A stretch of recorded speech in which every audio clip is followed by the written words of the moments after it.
C'est la deuxième fois. J'ai été déjà à Couture l'année dernière pour la deuxième édition du festival et j'ai tellement aimé que je replonge et j'y retourne.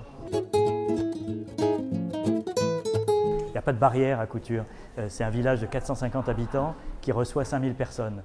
Donc tout le monde mange ensemble, discute ensemble, prend des coups ensemble et il y a cette capacité à dialoguer avec tout le monde et finalement à se poser les questions qu'on se pose tout au long de l'année. Et là, on a des gens pour y répondre.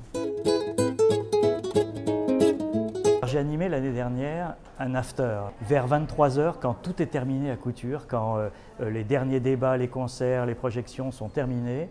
Je réunissais 25-30 personnes maximum au bord de Garonne, le fleuve, au milieu de l'herbe, avec un invité. Et les gens s'inscrivaient pour venir et on pouvait discuter aussi longtemps que les gens le voulaient, à bâton rompu. On a fait ça 3 soirs de suite l'année dernière et ça a été des moments formidables. Je me souviens notamment de Laurence G, qui est une photographe qui revenait d'Irak, qui a fait des photos à couper le souffle au moment des batailles de la reconquête contre l'État islamique, qui a été rentrée à peine quelques jours plus tôt et qui racontait aux gens qui étaient là ce soir-là à minuit au bord de la Garonne ce qu'elle avait vu et surtout sa perception de jeune photographe française perdue au milieu d'un champ de bataille.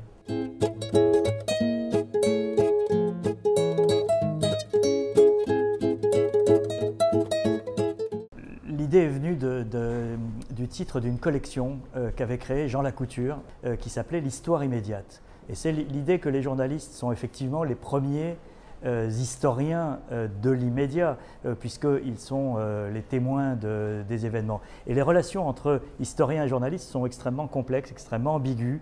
On ne s'aime pas trop entre les deux mondes.